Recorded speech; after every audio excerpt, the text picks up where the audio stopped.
मुतल्लिक सिर्फ 30 सेकंड की एक बात बता दूं। उसमें एक सवाल मुझे नज़र नहीं आया, मैंने पूरी सुनी है, शायद मेरी नज़र से ना गुजरा हो। तो वो पता नहीं इरशाद भट्टी साहब से गलती से रह गया है, या क्योंकि इंटरव्यू बहुत लंबा हो गया था इसलिए उन्होंने शायद एक आध सवाल निकाल दिया हूँ। वो मुझसे ये पूछा था कि शेखुल हदीस मौलाना ज़करिया रहमतुल्लाह अलैह ने लिखा है कि हमारे वालिद साहब माँ की गोद में जब दूध छुड़ाए तो एक पाव पारा हिफ्ज़ कर चुके थे। तो उन्होंने कहा आप इस वाक़े को दुरुस्त मानते हैं? मैंने कहा जी बिल्कुल दुरुस्त इसलिए मानता हूँ कि इस वाक़े को बयान करने वाले काबिल एतमाद हैं और वाक़या भी उनके घर का है। शेखुल हदीस मौलाना ज़करिया रहमतुल्लाह अलैह को हमारे वालिद साहब जानते थे। हमारे वालिद साहब ने हज़रत शेखुल हदीस के साथ, मेरे वालिद साहब की बात कर रहा हूँ, वक्त गुजारा है।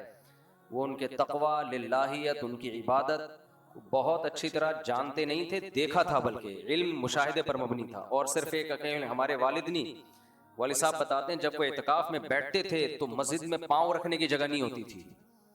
और उनकी आप बीती में भी आप उनकी इबादत के वाक़यात देखें। बहुत अरसे तक वो पाकिस्तान इसलिए नहीं आ रहे थे कि तस्वीर के जवाज़ की कोई गुंजाइश उनकी समझ में नहीं आ रही थी। बहुत तक़वा बहुत था उनके अंदर। बाकी ये जो वाक़या है कि वालिद साहब ने 2 साल में पाँव पारा हिफ्ज़ कर चुके थे, तो इरशाद भट्टी साहब ने जब मुझसे पूछा, मैंने उनको जवाब दिया कि इससे ज़्यादा अजीब वाक़या हदीस में है कि माँ की गोद में एक शख्स ने गवाही दी, एक बच्चे ने, शख्स ने नहीं, बच्चे ने। हदीस में आता है पिछली उम्मतों में एक शख्स था जिस पे ज़िना की झूठी तोहमत लग गई। वो इबादत गुजार थे बनी इसराइल के। एक औरत के वलदु ज़िना बच्चा पैदा हुआ, उसने बल्ली डाल दी बुजुर्ग के ऊपर कि इन्होंने इनसे ज़िना हुआ है। तो लोगों ने जाके उनका इबादत खाना गिरा दिया, तोड़ फोड़ दिया। तो अल्लाह ताला ने उस बच्चे को ज़बान दी, माँ की गोद में चंद दिन का बच्चा। वो लोग जब जमा हुए तो उस बच्चे ने कहा कि जो मेरा बाप है, यानी नाजायज़ बाप, वो फला चरवाहा है, वो ये नहीं है। तो अब मुझे एक बात बताओ, ये उस बुजुर्ग की करामत थी या नहीं थी कि उसकी पाक दामनी बयान करने के लिए बच्चा माँ की गोद में बोल रहा है, एक बच्चा बोल रहा है माँ की गोद में। तो जब एक बच्चा माँ की गोद में बोल सकता है, जो कि ज्यादा मुश्किल काम है, क्लियर बोल रहा है कि वो बाप है, ये बाप नहीं है, हालांकि बच्चे को पता होता है मेरा बाप कौन है, तो बच्चे को नहीं पता होता। तो ये बच्चे की भी करामत है कि बच्चा माँ की गोद में बोल रहा है कि मेरा बाप फला है। बच्चे को कैसे पता चल गया? तो बार बार ये बात क्लियर हो जानी चाहिए कि करामत का सुदूर असल में किससे होता है? अल्लाह से। अल्लाह के लिए सब मुमकिन है। और ये बच्चा पैगंबर थोड़ी था, ना इसकी माँ पैगंबर, बल्कि माँ ने तो जिना किया है। उन बुजुर्ग की करामत है कि अल्लाह बच्चे को माँ की गोद में कुव्वत गोयाई अता कर रहे हैं। जबकि शेखुल हदीस का जो वाक़या है, उनके वालिद का कि माँ की गोद में 2 साल में एक पाव पारा हिफ्ज़ कर लिया, ये तो रट रट के सुन सुन के बच्चा कंटिन्यू जब कोई बात बार बार सुन रहा होता है, तो ये तो साइंटिफिकली मुमकिन भी है कि वो रटे रटाए कलिमात अपनी जबान से निकाल ले। ये तो साइंटिफिकली मुमकिन भी है। तो इसको करामत मानने में क्या हर्ज है? फिर वही बात है, जिनके यहाँ बुजुर्ग नहीं होते उनको ये बातें समझ में नहीं आती। हम लोग का पूरा सिलसिला सहाबा ताबीन से लेके सीना बसीना, इसलिए हमारे यहाँ करामतों की भरमार है। हाँ, हम ये जरूर कहते हैं कि करामत का सबूत किसी मुस्तनद जरिए से होना चाहिए, वरना नहीं मानी जाएगी उसको। और जिसके से सादिर हो उसका बुजुर्ग होना भी साबित होना चाहिए। और तीसरी बात ये, बल्कि बुजुर्ग होना भी जरूरी नहीं है, किसी बुजुर्ग की बारात का ऐलान के लिए भी होता है। वो बच्चा बुजुर्ग थोड़ी था जो माँ की गोद में बोल रहा है। सबूत ऑथेंटिक होना चाहिए उसका, और कुरान और सुन्नत के खिलाफ कोई बात ना हो उसमें। यानी उन करामतों को के वाकयात सुना के आप लोगों को कुरान और हदीस के अगेंस्ट ना लेके जा रहे हो। हमें लोग ये भी कहते हैं ये करामतों के वाकयात सुना के लोगों को कुरान और सुन्नत से हटाते हैं। ना ना ना ना ना, करामतों के वाकयात सुना के हम लोगों को कुरान और सुन्नत पे ईमान पर मजबूत करवाते हैं, ना कि कुरान और सुन्नत से हटाते हैं। हटाना अलग चीज है। हटाने वाले कैसे हटाते हैं?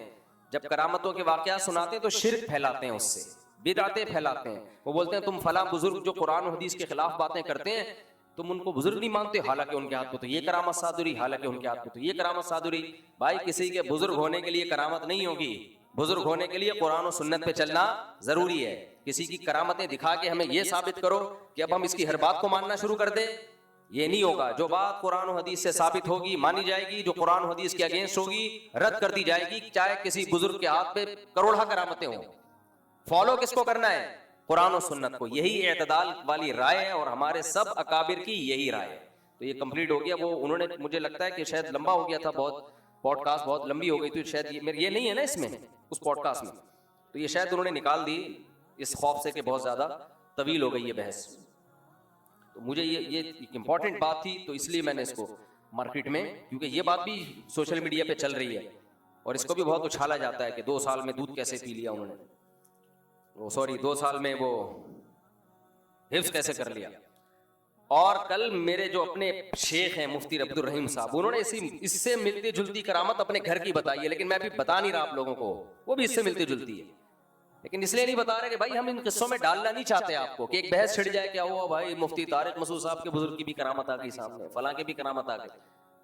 तो मैंने अक्सर व बेशतर अपने वाकयात में, अपने बयानात में करामतों के वाकयात नहीं सुनाता और हमारे अकाबिर भी नहीं। अब जो किताब में जब करामतें जमा होंगी फिर तो भाई बहुत सारी ना, वो तो इकट्ठी कर दी जाएंगी, तो उससे तो फिर ऐसा ही लगता है पूरी उम्मत में करामतें ही होती रही हैं। वो ऐसा नहीं है, वो मुअल्लिफ ने क्या कर दिया, उन सबको एक जगह जमा कर दिया। चलो भाई, आज हमने 26वां पारा पढ़ा है। कुछ हमारे साथ भी हुई है करामतें, लेकिन हम बताते नहीं। मेरे साथ भी हुई है, लेकिन मुझे पता है मैं आमाल में कितना कमजोर हूं। मैं इसलिए नहीं बताता कि यार मेरे जैसा नालायक आदमी को लोग नेक समझना ना शुरू कर दें कहीं, इससे मेरा बेड़ा गर्क होने का खतरा ज्यादा है। तो अपने आमाल तो पता होते हैं इंसान को कि हम हैं कितने पानी में, और 2-4 कोई ऐसे, कोई बहुत रॉकेट साइंस करामत नहीं है, कोई आप समझे कि मैं भी तख्त उठा के ले आया था और जो है वो, या वो कोई इस तरह के बहुत कोई रॉकेट आई नहीं है, वो अचंभे का वाकया ही है, वो आम तौर पे ऐसा होता नहीं है। लेकिन मैं इसलिए नहीं बयान कर रहा, हमें अपनी औकात मालूम है, और ये भी हो सकता है कि कोई इत्तेफाक से ऐसा हो गया हो, क्या ख्याल है, तो इसलिए हम बयान नहीं करते। तो वजह यही है कि हमें पता है हम कितने पानी में, हमें लोगों में ये शो करो कि हम बहुत नेक हैं, जबकि हो नहीं, नॉर्मल है जितने आप लोग हैं। ऐसा ना हो कि हम कोई चर्च पर पीते हैं छुपके, कि आप समझो कि अच्छा हम तो आपको नहीं समझ रहे थे, जैसे आप लोग हैं वैसे ही क्या है हम भी हैं। तो और नेक बना के करना क्या है भाई, हिसाब किसको देना है, अल्लाह को। नेक नहीं हुए फेंटी पड़ेगी वहां पे सही है। और अगर नेक ना हुए, लोगों ने नेक समझा, तो ज्यादा खतरा है फेंटी पड़ने का।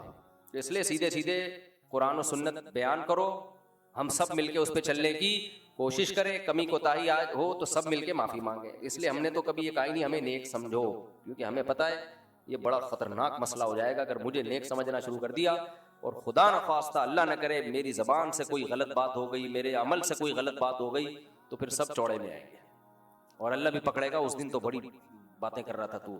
इसलिए भाई सब, वमा उबर्रिउ नफ्सी, पैगंबर ने कह दिया हम अपने नफ्स को बरी नहीं करते, तो हम किस खेत की मूली हैं। ये वही बात हो गई जो मैंने कही थी ना कि हाकिम जालिम हो या आदिल हो, हमने करना क्या है, उसको लोग कितना गलत लेके गए। भाई करना क्या है का मतलब ये है कि हमने इताअत तो बहरहाल करनी है जायज चीजों में हाकिम की, चाहे वो नेक हो चाहे वो परहेजगार हो। इस सेंस में कहा है कि करना क्या है मैंने। क्या हुआ? हाँ बच्चे, अभी बता रहा हूं, ये बात मुकम्मल हो जाए। तो करना क्या का मतलब, बगावत तो हमने करनी नहीं है, और जायज चीजों में तो उसकी इताअत करनी है। तो इस तहकीक की क्या जरूरत है कि नेक है कि बुरा है। हाँ, इलेक्शन में एक तहकीक करो कि वोट किसको देना है।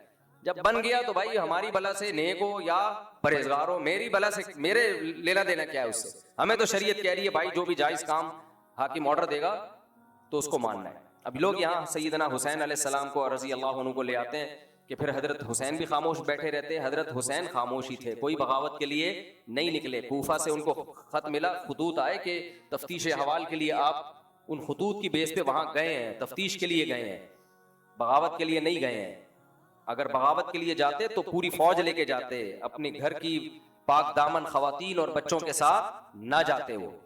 तो ये इसलिए कह रहा हूँ कि लोग बहुत बहस में लगते हैं कि हमारे हुक्मरान कैसा चल रहा है। भाई जैसा भी चल रहा है, मैंने और आपने जायज चीजों में इताअत करनी है, तो हम उन कामों में लगे जिनका हमारी प्रैक्टिकल लाइफ से ताल्लुक। अब मुझे बताओ, लोग पूछते हैं आपको पता है कि वो फला कैसा है, मैंने कहा भाई मुझे पता है गफ्फार भाई कैसे हैं, सत्तार भाई कैसे हैं, वसीम भाई कैसे हैं। तुझे इन सब चीजों का पता है? जब नहीं पता तो बाकी चीजों का भी पता होना जरूरी नहीं है। गैर जरूरी चीजों में उलझोगे, टाइम वेस्टिंग। एक आदमी ने किसी से पूछा तेरी बीवी कैसी है, उसने कहा तू क्यों पूछ रहा है, गुस्सा आ गया उसको, यानी तेरी बीवी खूबसूरत है बदसूरत है क्यों पूछ रहा है? उसने कहा जनरल नॉलेज भी कोई चीज़ होती है यार, जनरल नॉलेज के लिए पूछ रहा। चलो भाई सफ़ा नंबर, हाँ आज हमने सूरह हुजरात पढ़ी है। मैं ना बोल बोल के मेरे गले में बहुत दर्द हो रहा है और आज फिर मेरा एक और बयान भी है, तो मैं बहुत आज शॉर्ट बयान करूंगा। और सूरह हुजरात में जो अल्लाह ने अहम अहम अहकाम दिए हैं ना डिटेल के साथ, जो हमारी सोसाइटी के लिए मुआशरे के लिए जिन पे चलना बहुत ज़रूरी है, सिर्फ उनको एक एक करके मैं बयान करता रहूँगा और हमारा दर्स ख़त्म हो जाएगा। अल्लाह ताला ने सूरह हुजरात को शुरू किया सबसे पहले ला तुक़द्दिमू बैन यदैल्लाहि व रसूली, ए ईमान वालो अल्लाह उसके रसूल से आगे निकलने की कोशिश मत करो। क्या मतलब? अपने ख़ानदान, अपने कल्चर, अपनी परंपरा, ये सब चीज़ें शरीयत से पीछे रहे, शरीयत को क्रॉस मत करो। जब आ जाए ना भाई इस्लाम का ये हुक्म है, तो फिर ये नहीं बोलो मैं पंजाबी हूँ, मैं पठान हूँ, मैं सिंधी हूँ, मैं बलोची हूँ, हमारे ख़ानदान में ऐसा, हमारे कंट्री का ये लॉ, हमारे मुल्क का ये कानून, ना ना ना। इस्लाम सबसे बोलो सुपीरियर। दूसरा हुक्म अल्लाह ने दिया ला तरफ़उ अस्वातकुम फ़ौक़ सौतिन नबी, नबी की आवाज़ से अपनी आवाज़ को ऊंचा ना करो। वला तजहरू लहू बिलक़ौलि कजहरि बादिकुम लिबादिन, नबी को ऐसे मत पुकारो जैसे आपस में एक दूसरे को पुकारते हो, यानी पैगंबर का एहतराम करो। उलमा ने इस आयत से इस्तिदलाल किया है कि नबी का एहतराम इसलिए कि आप रहनुमा हैं, आप हिदायत देने वाले हैं, आप उस्ताद हैं, तो जो भी उस्ताद होगा, जो भी आलिम होगा, जो भी बुजुर्ग होगा, उसका भी एहतराम लाजिम है। हाँ ये ज़रूर है कि नबी की बेइकरामी की सज़ा ज़्यादा सख्त है और जो नबी से कम दर्जे के लोग हैं उनकी बेइकरामी की उस दर्जे की सज़ा नहीं है, लेकिन सज़ा बहरहाल है। इसी आयत से असलाफ अपने बुजुर्गों का, अपने उस्तादों का एहतराम किया करते थे। आज यूनिवर्सिटियों में टीचरों का एहतराम क्या हो गया है? शार्ट। वो तुम्हें पढ़ा रहे हैं भाई, चाहे दुनिया का इल्म है, इल्म तो इल्म है ना, वो तुम्हें सिखा रहे हैं, तमीज़ नहीं है। थोड़ा सा कभी कभार ये हो जाया करता था हमारे क्लासों में कि टीचर आते तो एहतराम में खड़े हो जाते, वो भी मार्केट से शार्ट, उसको भी शिरक बना दिया बाज लोगों ने। तो अंग्रेजों से हर चीज मत लो मेरे भाई, अंग्रेजों से हर चीज मत लो। जो भी टीचर है आपका उसको रिस्पेक्ट देना जरूरी है। नबी भी तो मुअल्लिम थे ना, टीचर थे। तो इस आयत से सब ने इस्तेदलाल किया कि कोई भी मुअल्लिम होगा आप पर उसका एहतराम लाजिम होगा। उसे बिल्कुल ऐसे ना अबे तबे से बात, अबे ओए फिजिक्स के टीचर, अबे क्या बोल रहा हूँ यार, तू बता क्यों नहीं रहा, या टीचरों का नाम लेना शुरू कर दें तो सर सर बोला करें। अभी नाम हो जाएगा जमशेद, जरा ये बताना, ये जो आपने इक्वेशन बताई है जरा इसको आप सॉल्व करके दिखाएं। जमशेद इंसान का बच्चा बन जा, मैं टाइम पे आया हूँ, तू लेट क्यों आ रहा है? तो ये सब हो रहा है, ये कल्चर जो है ना ये चल रहा है। हमारे दौर में शुरू हो गया था, स्कूल में पढ़ते थे, इतना ज्यादा नहीं था, थोड़ा थोड़ा हो गया था, अब तो पता नहीं बहुत ही एडवांस हो गए होंगे। अच्छा यार ये फिर मैं आखिर में बताता हूँ, नईम भाई से मुझे याद आया, ये इसी देखो इस आयत से नईम भाई की बात, यहाँ बच्चे कुछ शरारतें कर रहे हैं, बातें कर रहे होते हैं, नईम भाई कह रहे हैं मैं जब उनको समझाता हूँ वो गुस्सा करते हैं। भाई तुम्हारी उम्र से 25 साल बड़े हैं ये, तो जब तुम्हें कोई समझा रहे हैं, मस्जिद का कोई बड़ा आदमी समझा रहा है तो चुप करके बैठ जाओ, आगे गुस्सा क्यों कर रहे हो उन पे? तो ये भी बदतमीजी है या नहीं है? कोई भी बड़ा बुजुर्ग आपको कोई बात, उस्ताद, टीचर, इमाम, मौज़िन कोई भी समझा रहा है तो बदतमीजी आगे से मत करें। इत्तिकाफ में कुछ लड़कों की शिकायतें आ रही है, उन्होंने मीना बाजार लगाया हुआ है मस्जिद में, बहुत बदतमीजी की बात है, इंसान के बच्चे बन जाओ, ठीक है ना, दोबारा कंप्लेन नहीं आनी चाहिए। अच्छा भाई तीसरी बात अल्लाह ने फरमाया या अय्युहल्लज़ीना आमनू इन जाअकुम फासिकुम बिनबइन फतबय्यनु, फासिक जब कोई खबर लेकर आए तो तहकीक कर लिया करो, ऐसा ना हो किसी को नुकसान पहुंचा दो उस खबर की बेस पे। यहाँ पर एक इश्काल होता है, माज़ अल्लाह सहाबी रसूल को फासिक क्यों कहा गया? वो तो सहाबी खबर लेकर आए थे, इसका शान नुज़ूल बताऊंगा, बड़ी लंबी बात हो जाएगी, तो सिर्फ मैं असल मफहूम आयतों का फोकस कर रहा हूँ। तो खूब समझ लो, फासिक एक इस्तिलाही होता है, गुनाह कबीरा का मुर्तकिब, जो गुनाह कबीरा करता रहता है, तौबा नहीं करता, ये एक फासिक, जिसको इस्तिलाह में फासिक कहते हैं, जिसकी हदीस भी मकबूल नहीं है, जिसकी गवाही भी मकबूल नहीं है। लेकिन एक फासिक वो होता है जो होता आदिल है, लेकिन किसी वक्त उससे गलती हो गई तो कुरान उस गलती में उसको फासिक कह रहा होता है। इसकी आसान मिसाल कुरान में आता है, काबिल ने हाबिल को कत्ल किया, क्यों किया? हाबिल की कुर्बानी कबूल हो गई, काबिल की कुर्बानी कबूल नहीं हुई, तो हाबिल ने हाबिल से कहा, सॉरी हाबिल ने काबिल से कहा इन्नमा यतकब्बरुल्लाहु मिनल मुत्तकीन, कि अल्लाह परहेजगार लोगों की कुर्बानी कबूल करता है। अब आपको इश्काल होगा, लो भैया इसका मतलब हम अगर नेक नहीं है तो बकरीद में हमारी कुर्बानी कबूल नहीं होगी? ना ना, क्या मतलब? जो कुर्बानी करते हुए परहेजगारी का मुजाहरा कर रहे हो, यानी अल्लाह की रजा के लिए कर रहे हो, मखलूक को दिखाने के लिए नहीं कर रहे हो। वो कतई नजर इससे कि वैसे पर्सनल लाइफ में क्या है वो एक अलग है। तो जो इस काम के वक्त मुत्तकी होगा अल्लाह की रजा के लिए। और आसान मिसाल, कुरान कहता है 3 तलाक़ें देना हराम है 28वें पारे में, मफहूम बयान कर रहा हूं। आगे अल्लाह फरमाते हैं वमन यत्तक़िल्लाह यजअल लहू मखरजा, जो तकवा इख्तियार करता है अल्लाह उसके लिए मुसीबत से निकलने का रास्ता रखता है। क्या मतलब? तकवे से क्या मुराद है? तलाक देने में जो तकवे वाली राह पे चलेगा, इकट्ठी नहीं देगा, तो मुसीबत से निकलने का रास्ता बचेगा। तो मुत्तकी और फासिक कहीं इस्तिलाही एक टर्म के माने में इस्तेमाल होते हैं, कहीं टर्म के माने में नहीं। आदिल को भी कुरान फासिक कह सकता है और फासिक को भी मुत्तकी कह सकता है किसी खास मामले में। तो यहां सहाबी रसूल आदिल थे, नेक थे, परहेजगार थे, लेकिन चूंकि पूरी तहकीक के बगैर उन्होंने खबर नकल कर दी, तो इस मामले में कुरान ने उनको फासिक कहा। इसका ये वो वाला फासिक नहीं है जो हम जब कहते हैं कि फला फासिक है, वो कोई भी सहाबी वो फासिक नहीं थे। समझते होंगे नहीं समझते? तो कुरान कह रहा है जब भी कोई फासिक खबर लेकर आए फतबय्यनु, तहकीक कर लिया करो। आज सोशल मीडिया, इंस्टाग्राम, फेसबुक सब झूठी खबरों से भरे हुए हैं। और अब तो खबरें ऐसी झूठी हैं कि फेक वीडियोस, फेक इस्तीफे, फेक पुलिस भी फेक, फौज भी फेक, जरदारी भी फेक, नवाज शरीफ भी फेक, इमरान खान भी फेक। ये पता ही नहीं होता कि जो बयान दे रहा है ये दे रहा है या पीछे से कुछ AI का सहारा लिया गया है। इतने झूठ पलूत में भाई आप तज्जिए करने बैठ जाओ, बेवकूफी है या नहीं है? तो ला अदरी कहना सीखो। ला अदरी का मतलब हमें मालूम नहीं, ये सीख लो। जब तक तहकीक ना हो बोलो भाई मुझे नहीं पता। तो ये पूरी स्टेट और रियासतें इस तरह से तबाह हुई हैं, पूरी स्टेट और रियासतें मीडिया की ताकत से तबाह हुई हैं। इतना प्रोपेगेंडा मीडिया के जरिए। तभी कुरान क्या कहता है कि मुनाफिक भी मीडिया का इस्तेमाल करते थे उस वक्त। जो भी उनके दरमियान जो भी कम्युनिकेशन का जो भी जरिया होता था वो इस्तेमाल करते थे। तभी तो कुरान ने कहा है मुनाफिकों ने ऐसी मदीना में मसाइल खड़े किए थे कि लइल्लम यंतहिल मुनाफिकूना वल मुरजिफूना फिल मदीना। फरमाया मदीना में जो अफवाहें फैलाने वाले और गलत गाइड करने वाले अगर ये बाज ना आए तो हम इन सबको कत्ल करेंगे। इतनी बड़ी धमकी आई है।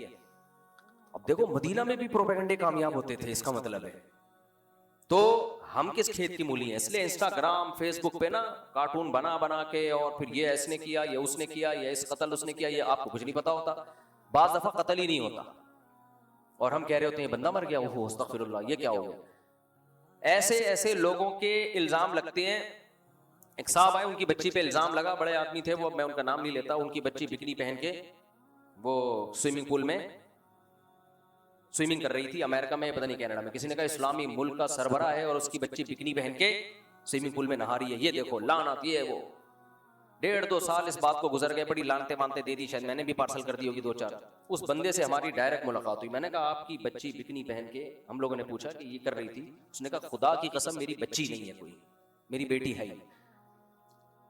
तो मैं तो इतना भुगत चुका हूं ना, क्योंकि अब मैं जब जाहिर है मशहूर होता है आदमी तो फिर उसके हर सतह पे मुलाकातें होती हैं। बहुत सारी खबरें झूठी निकली हैं। हमने कहा फिर आपने बयान क्यों नहीं दिया? कह रहे हैं ध्यान दिया चला ही नहीं, देते रहो बैठ के बयान चलता ही नहीं। गलत चीज जंगल में आग की तरह फैलती है। अब ये जो मैंने पॉडकास्ट में रिकॉर्ड करवाया है सब पे आना तो मैं पहले भी दे चुका हूं, चले ही नहीं। तो इसलिए बहुत प्रोपेगेंडा, ये सब बहुत अहम आयत है। जब तक यकीन ना हो, जब तक अपनी आंखों से ना देख लो, ये बहुत मुस्तनद ज़राए से खबर ना पहुंचे, उस वक्त तक यकीन मत करो। इसके मेरे पास बहुत वाकयात हैं कि कैसे असल क्या था और सुना क्या था। उनको सुनाऊंगा, वक्त बहुत लंबा होगा। आगे अल्लाह ताला फरमाते हैं वइन ताइफतानी मिनल मुमिनीन क़ततलू फ़अस्लिहू बैनहुमा, मुसलमानों की 2 जमातों में लड़ाई हो जाए तो उन दोनों के दरमियान सुलह कराओ। इसमें 2 जमातें भी हैं, 2 ख़ानदान भी हैं, 2 भाई भी हैं, 2 बहनें भी हैं, सास बहू भी हैं, दामाद बहू भी हैं, दामाद और ससुर भी हैं, और मियाँ बीवी भी हैं, सब दाखिल हैं इसमें। कुरान में दूसरे मकाम पे भी अल्लाह ने फरमाया ला खैर फी कसीरिन मिन नजवाहुम इल्ला मन अमर बिसदक़तिन औ मारूफिन औ इस्लाहिन बैनन नास, लोगों के दरमियान क्या कराया करो? सुलह। और कुरान ये भी कह रहा है कि अगर दोनों जमातें लड़ पड़े, क़िताल करें, तो दोनों जमातों को कुरान मोमिन कह रहा है। तो इससे पता चलता है भाई हजरत अली और सैयदना मुआविया की लड़ाई में दोनों क्या थे, मोमिन। और साहबा इसी आयत की रोशनी में एक जमात ऐसी थी दोनों के दरमियान सुलह में लगी हुई थी। समझते हो कि नहीं समझते? मैंने उससे कहना था, क्या नाम है ये भाई, इरशाद भट्टी से, कि 2812 का क्यों नहीं पूछा तुमने? वो नहीं पूछा, उस पर तो बिल्कुल क्लीन बोल्ड हो जाना था जहलम वाली सरकार ने, तो वो नहीं पूछा।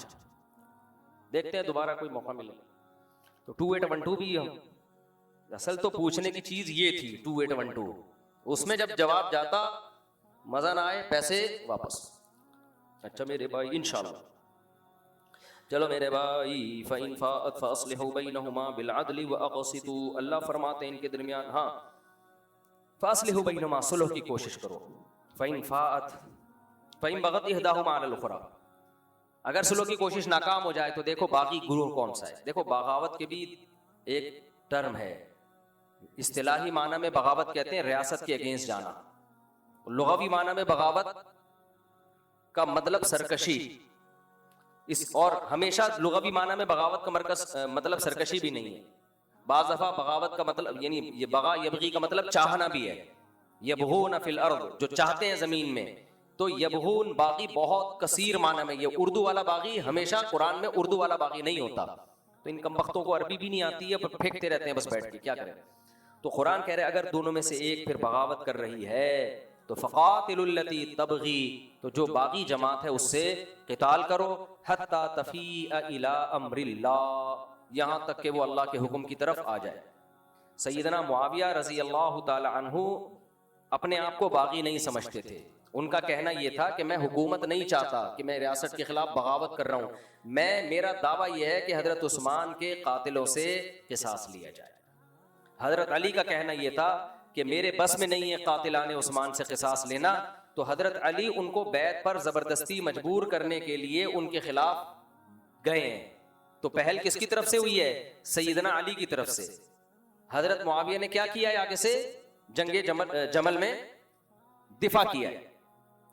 तो लेकिन जो जुमहूर की राय यही है कि भाई चूंकि खलीफा बरहक थे, आपको उनके खिलाफ लड़ने का हक नहीं था। अगर वो कह रहे थे बैत हो तो आपको बैत होना चाहिए था ताकि उम्मत की इज्तिमाइयत ना टूटती। इसी वजह से हम कहते हैं इसमें हक हजरत अली के साथ था, लेकिन हजरत मुआविया से इज्तिहादी खता हुई है। इज्तिहादी का मतलब वो अपने आप को बागी समझते ही नहीं थे। वो कह रहे थे भाई मैं तो हुकूमत पे दबाव डालने के लिए कर रहा हूं और मेरा जायज हक है। बहुत से हजरात हजरत मुआविया के साथ थे। तो अगर ये हजरत मुआविया की गलती इतनी बिल्कुल क्लियर कट होती कि हम इसको इज्तिहादी ना कहते, तो शुरू में सईदा आयशा ने हजरत मुआविया का साथ क्यों दिया? फिर अगरचे बाद में रुजू किया, लेकिन साथ देना इसकी अलामत है कि गलती का गलत होना बिल्कुल 2 और 2 4 की तरह वाजे नहीं था। देखो चोरी का गलत होना बिल्कुल 2 और 2 4 की तरह वाजे है। तो क्या ये मुमकिन है सईदा आयशा माज अल्लाह नकल कुफर चोरी करें और बाद में तौबा कर लें? क्या उनसे मुमकिन है ये? ना। उन नुफूस कुदसिया को अल्लाह ने ऐसे जराइम से महफूज रखा हुआ था, क्योंकि चोरी तो बिल्कुल वाजे है। तो हम ये नहीं कह सकते सईदा आयशा से ये जुर्म हो बाद में क्या कर लें? तौबा। ना भाई, सईदा आयशा का मकाम बुलंद है इससे। कोई झूठ बोले माज अल्लाह बाद में कर ले तौबा, क्योंकि झूठ का गलत होना 2 और 2 4 की तरह है। हजरत मुआविया का गलत होना 2 और 2 4 की तरह नहीं था। इसलिए जंगे जमल में हजरत आयशा किसके साथ थी? हजरत मुआविया के साथ थी। अगरचे बाद में उनको ख्याल हुआ कि ये गलत किया मैंने, तो ये ख्याल होना तो ठीक है, लेकिन साथ देना इसकी अलामत है। वो गलत होना इतना वाजे नहीं था, उसकी गलती 2 और 2 4 की तरह अगर होता तो सईदा आयशा शुरू में साथ भी ना देती। उस वक्त हजरत मुआविया को हक पे समझ रही थी। तो ये गलती है, लेकिन इज्तिहादी गलती है। समझते हो कि नहीं समझते? तो शरीयत का हुक्म यही है कि जो भी हुकूमत के वक्त के खिलाफ उठेगा, मुसल्ला बगावत करेगा, अगर वो स्टेबल गवर्नमेंट है किसी कंट्री की और पावरफुल गवर्नमेंट है और बागियों के पास उस लेवल की ताकत नहीं है, या ताकत तो है लेकिन फसाद का खतरा ज्यादा है, तो दोनों सूरतों में शरीयत हुक्म देती है साथ आपने हुकूमत का देना है बागियों के खिलाफ। और ऐसे बागियों को खवारिज कहा जाता है। हजरत अली के दौर में ये खड़े हुए थे। हजरत मुआविया की जमात को खवारिज कभी भी नहीं कहा गया, क्योंकि वो हुकूमत के खिलाफ तलवार उन्होंने उठाई नहीं है, सिर्फ दिफा किया है अपना। हजरत अली ने उनको मजबूर किया कि आप बैत हो और अपने मुतालबे से दस्तबरदार हो, लेकिन खवारिज तो बाकायदा हजरत अली के खिलाफ तलवार उठा रहे थे कि हम आपकी हुकूमत को, रियासत को मानते ही नहीं है। और सैयदना अली को आपने शहीद भी किया, तो मानते ही नहीं आपकी रियासत को। हजरत मुआविया तो तैयार थे मानने के लिए ना, अगर नहीं मानते होते तो इनसे पहले रियासतों को क्यों माना हजरत मुआविया ने? बस एक मुतालबा था भाई, हजरत उस्मान के कातिलों से क़िसास, तो उसका तरीका यह था उन पे दबाव डाला जाए। जबकि खवारिज जो थे वो तो स्टेट के खिलाफ, इस स्टेट को चैलेंज कर रहे थे, बगावत कर रहे थे। इसलिए हजरत अली का रवैया सैयदना मुआविया के मामले में नरम था, खवारिज के मामले में नरम नहीं था। तो स्टेट के खिलाफ जो भी इस तरह उठते हैं, तलवार चलाते हैं, तो शरीयत उनको खवारिज कहती है। और खवारिज बड़े नेक समझे जाते थे। खवारिज ऐसे नहीं थे कि एथियस और मुल्हिद टाइप के लोग, वो सारे मजहबी लोग थे, बात बात पे कुरान की आयतें पढ़ते थे।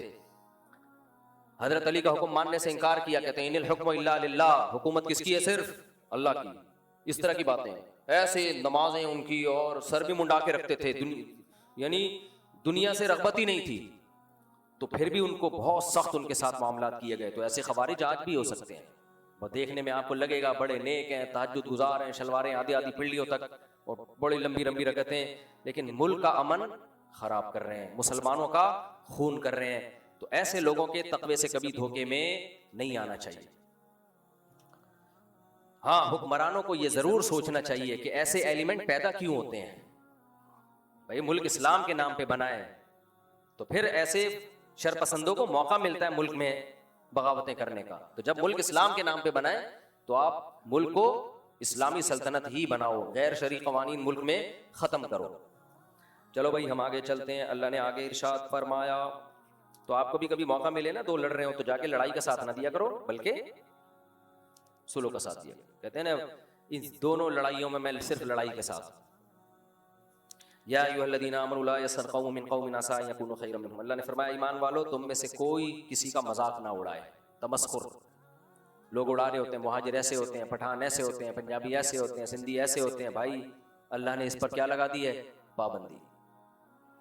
कौन कैसा है ये अल्लाह को पता है। फरमाया असा अन यकूनू खैरम मिनहुम, हो सकता है वो तुमसे बेहतर हो। आज तुम्हें उस कौम में एक बुराई नजर आ रही है, लेकिन हो सकता है उसमें वो अच्छाइयाँ हो जो तुम्हारी कौम में ना हो। इंसान अपनी कौम की खूबियां देखता है, खामियां नहीं देखता। दूसरी कौम की खामियां देखता है, खूबियां नहीं देखता। तो अल्लाह ने कहा ये छोड़ दो। ऐसे कौमों पे लतीफे बनाना भी जायज नहीं है, कौमों पे जो लतीफे बनते हैं। आगे अल्लाह ने फरमाया वला निसाउ मिन निसाइन, औरतें भी औरतों का मजाक ना उड़ाएं। अल्लाह ने कौम में तो सब औरतें खुद ब खुद आ गई ना, लेकिन अल्लाह ने खवातीन को अलग से इसलिए जिक्र किया कि ये काम खवातीन में जो बयान सुन रही हैं उनके, अल्लाह ने तो जो बयान सुन रही है उनको भी शामिल किया है। तो मैं कैसे कर दूं, खवातीन में थोड़ा ज्यादा होता है। कोई मोटी है तो उसका मजाक उड़ाना, कोई ठिगनी है तो उसको ठिगनी ठिगनी कहना, कोई हदिया भेजा उसने तो उसके हदिये में ऐब निकालना, तो ये भी बहुत गलत है। भाई जिसको अल्लाह ने जैसा बनाया बस बनाया। और ये नंदो भाभियों में तो बेइंतहा होता है। अल्लाह की पनाह, कोई बेचारी शरीफ लड़की किसी खानदान में चली जाए ना और उसको थोड़ी तेज नंदे और भाभियां मिल जाए, उसको डिप्रेशन से कत्ल कर देती हैं। ऐसी आंखें मार मार के ना, देखा जैसे मेकअप देख रही हो इसका, अपने आप को पता नहीं क्या समझती है, पूरा डिस्टेंपर का डब्बा लगा के आ गई है। इस तरह की बातें घरों में बहुत चल रही होती हैं। उसको देखा हंस हंस के, ये लगता है उसका नेचुरल स्टाइल नहीं है, इतरा रही है, इतरा रही है। तो ये नहीं किया करो भाई। इससे जो बेचारी कमजोर लड़कियां होती है ना, वो बहुत दिल पे लेके जा रही होती हैं, और ये वो जराइम है जो पकड़ाई में नहीं आते। एक तंज मारा निकल लिए, शौहर को क्या पता चलेगा जब वो शाम में घर आएगा कि मेरी बहनों ने मेरी बीवी के साथ क्या सलूक किया है, क्या क्या बातें की है, क्या टाउंटिंग की है, क्या टॉर्चर किया। ये चीजें ना रिकॉर्ड में आती हैं, ना समझाने पे समझ में आती है। तो जिस पे गुजरती है उसको पता होता है। तो ऐसे कचोके लगा रहे होते हैं। एक साहब ने बताया कि मेरी बहन जब घर में आती है मेरा अपनी बीवी के साथ फड्डा होता है। घर में बहन रही है, फड्डा किसके साथ हो रहा है? क्यों? कुछ ना कुछ उल्टा सीधा वो बोल के जाए। मियाँ बीवी की अपनी जिंदगी होती है, एक दूसरे की खामियां बर्दाश्त कर रहे होते हैं। आदमी को पता है मेरी बीवी में अगर ये खामी है तो ये खूबी भी है, कोई बात नहीं यार, अब गुजारा चलाओ, बच्चों की माँ है, अब क्या मैं। मुफ्ती साहब तो बातें करते हैं 4-4 शादियों की, एक इतनी मुश्किल है, और मुफ्ती साहब छोड़ छोड़ के थोड़ी कहते हैं कि तलाक़ें दे के करो। तो लेकिन अब जब बहन घर में आती है वो फिर देखती है कि जो ऐब मुझ में नहीं है इसमें क्यों है। मैं तो अपने ससुराल में कपड़े भी धोती हूँ, मैं तो अपने ससुराल में अपने मियाँ को टाइम पे पराठा भी बना के देती हूँ, मैं तो पराठा भी ऐसे नहीं बनाती जैसे ही बनाती है। ओ भाई तू जो कुछ करती है ना अपने ससुराल में जाके किया कर, इधर आके तू कमेंट्री ना किया कर। तू हमारी मालूमात में इजाफा ये घर में बता दो, हकीकत बताओ, मजाक ना समझो इसको। तलाकें होती हैं, जिंदगियां बर्बाद होती हैं। तुम जो करती हो वहां किया करो, इधर आके मत देखा करो कि किचन में क्या हो रहा है, पराठा कैसे बन रहा है कि नहीं बन रहा है, टाइम पे बन रहा है नहीं बन रहा। छोड़ दो ये बातें, बहुत अच्छी तुम अपनी सास की खिदमत करती हो, बस काफी है। यहां आके ये बातें मत दिया। होगा ये कि उसके अंदर जो खूबियां होंगी वो आके शेयर करेगी, और इसके अंदर जो खूबियां होंगी वो उसको वो देखेगी नहीं। भाई कुछ काम ये कर रही होगी जो तू नहीं कर रही हो। बहुत से काम ऐसे होंगे भाई जो तेरी भाभी है वो हो सकता है उसके अंदर बहुत सारी खूबियां हों, शक्ल ही देख ले, कंपेयर कर ले अपने आप को उससे, तो बहुत सारी ऐन मुमकिन है भाई इसमें खूबियां हो जो आप में ना हो। तो इसलिए आप अपनी खूबियों को इससे कंपेयर कर रही हो कि मैं ये भी करती हूँ, ये तो ये नहीं करती, मैं ये भी करती हूँ। भाई हो सकता है कुछ काम वो करती हो जो आप ना करती हो। तो इसलिए कुरान का हुक्म है असा यकुन्ना खैरम मिनहुन्ना, अल्लाह फरमाते हैं औरतें एक दूसरे का मजाक ना उड़ाएं, तमस्कुर ना करें। हो सकता है जिसको बुरा भला कहा जा रहा है, मजाक उड़ाया जा रहा है, वो तुमसे बेहतर हो। अच्छा भाई, वला तलमिज़ू अनफुसकुम वला तनाबज़ू बिल अलक़ाब, ताने मत दिया करो और बुरे नामों से एक दूसरे को मत पुकारा करो, चिड़ बना लेना। अलबत्ता वो चिड़ जिससे दूसरे को तकलीफ नहीं हो रही, फिर वो चिड़ चिड़ नहीं होती। कुछ लोगों के नाम मशहूर हो जाते हैं, उनको इससे कोई गरज नहीं होता। होता ना एक जमाने में रोजाना अखबार में आता था फला लंगड़ा मारा गया, पुलिस मुकाबले होते थे दहशतगर्दों से, फला काड़ा मारा, उसको काड़ा कहने में खुशी होती थी। ये जितने बड़े बड़े दहशतगर्द हैं ये कहते हैं हमारे नाम के साथ कुछ लगाओ। अच्छा, हाजी भी बहुत लोगों के नाम के साथ लगा होता है। तो 3 ऐसे मैं लोगों से मुख्तलिफ वक्तों में मिला हूँ, एक हाजी फला, मैंने कहा यार हाजी फला माशाल्लाह बहुत सारे हज किए होंगे इन्होंने, वो हाजी फला, वो हाजी फला। अच्छा, जब मैंने उनके बारे में पूछा ना ये हाजी फला क्या करते हैं, ये ड्रग्स का ये स्मगल करते हैं, नशे की जो चीजें हैं ये क्या करते हैं, एक तो स्मगलिंग, और वो भी किसकी, नाम क्या है, फर्ज कर लो हाजी सत्तार, फर्ज कर लो। ये कौन है जी, ये हीरोइन कि इनके पूरे पूरे शिप में हीरोइन भर के जाती है, नाम क्या है, हाजी अब्दुल गफ्फार। ये जनाब ये क्या, ये चर्च जो है ना, चर्च इसका बिजनेस है इनका, नाम क्या है, हाजी अब्दुल सत्तार। ये नाम मैं फर्जी ले रहा हूं, तीनों के नाम के साथ क्या लगा हुआ है, हाजी। सही है भाई, तुम सही हो यार, चर्च बांट रहे हो फिर भी तुम क्या हो। और हुलिया भी हाजियों वाला, हाँ सिर्फ ये नहीं, ऐसे सफेद टोपी, कॉटन क्लफ, लग रहा है अभी जुम्मे की नमाज पढ़ने के लिए जा रहे थे। खैर चलो मेरे भाई, तो अल्लाह फरमाते हैं वला तनाबज़ू बिल अलक़ाब, बुरे नामों से याद ना किया करो। आगे अल्लाह ने फरमाया इज्तनिबू कसीरम मिनज़्ज़न, ऐ ईमान वालो बदगुमानी से बचो। ये बहुत अहम आयतें हैं। और इन्न बअज़-ज़न्नि इस्मुन वला तजस्ससू वला यग़्तब बअज़ुकुम बअज़ा। मेरा ख्याल है मैं काफ़ी थक गया हूँ, असल में मुझसे बोला नहीं